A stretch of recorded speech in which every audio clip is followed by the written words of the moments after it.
In August 2015, a Hawker Hunter plane performing at the Shoreham Airshow crashed, killing 11 people and injuring 16 others. This video explains what went wrong in this tragic accident.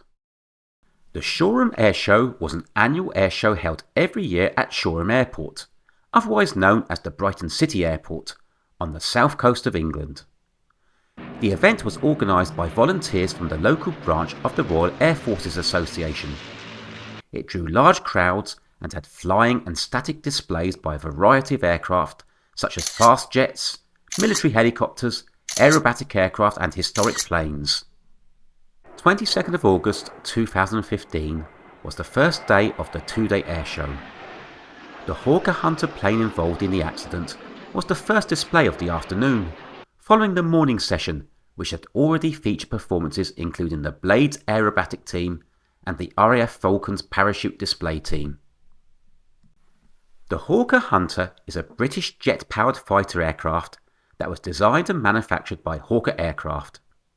It was developed in the late 1940s and early 1950s and broke the airspeed record in September 1953. The Hunter entered service with the Royal Air Force in 1954 and was also adopted by numerous other air forces around the world. While the Hunter is no longer in active military service in most countries, some civilian-owned examples are still flown as part of air shows or private collections. The Hawker Hunter flying at Shoreham was first flown for the RAF in July 1955, but had been making civilian display flights since 1998. It was based at Northfield Airfield in Essex, and had flown to Shoreham to start the display. The pilot of the plane was Andy Hill, an experienced pilot with more than 12,000 flight hours. He had worked as a captain at British Airways and also as an instructor for the RAF before joining the airline. The Hunter commenced its display with a low pass along the runway from south to north, turning for a second pass in the opposite direction.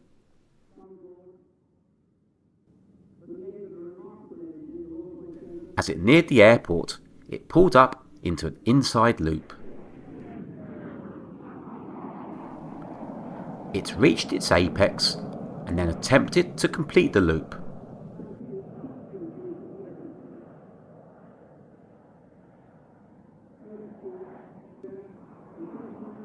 But before it could finish, the aircraft crashed in a nose-high attitude onto the westbound carriageway of the A27 road.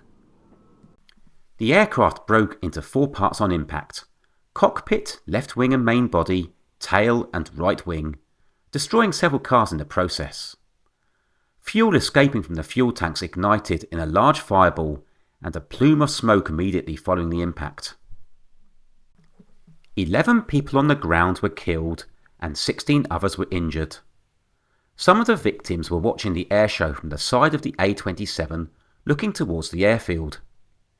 8 vehicles were destroyed in the crash, including a Daimler limousine which was en route to collect a bride to transport her to church for her wedding. The driver of the Daimler was later confirmed as one of the victims.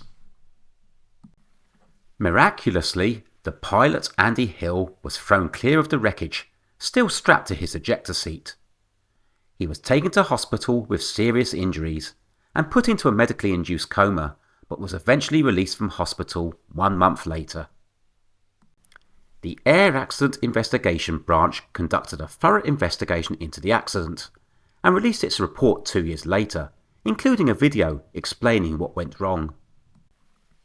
The pilot intended that the aircraft would perform a bent loop, which is a loop where the aircraft partially rolls at the apex and exits the loop in a different direction. The authorization for the flight permitted aerobatics at a minimum height of 500 feet above the ground. For this manoeuvre, the aircraft would usually enter the loop at a speed of 350 knots and keep applying maximum engine thrust throughout the climb. At the apex of the loop, the aircraft should achieve a height of 3,500 feet. The aircraft would then lose between 2,600 and 2,950 feet to complete the loop. On the day of the accident, The Hunter entered the airfield at a height of just 185 feet and an airspeed of 310 knots. Maximum engine thrust was also not maintained during the climb. This meant that the aircraft only reached a height of approximately 2,700 feet and meant that the pilot did not have sufficient height to complete the loop safely. As the aircraft rushed towards the ground, the pilot tried to pull the nose of the aircraft up, but it was too late and it hit the ground. The Civil Aviation Authority immediately put restrictions in place on aerobatic displays for vintage aircraft at air shows. These have been relaxed somewhat in recent years, but there is still a ban on aerobatic manoeuvres for swept-wing vintage aircraft like the Hunter. The accident wasn't the first at a Shoreham Airshow. A Hawker Hurricane crashed in 2007, killing its pilot. And in 2010, a Swift aerobatic glider crashed onto the runway, injuring its pilot. Following the Hawker Hunter crash, however, there have been no more air shows at Shoreham. Following the AAIB investigation, Andy Hill was put on trial charged with 11 counts of manslaughter by gross negligence. The trial started at the Old Bailey in London on 14th of January 2019. Hill's defence was that he had been disabled by G-forces during the flight, and on 8th of March 2019 the jury acquitted Hill of all the charges.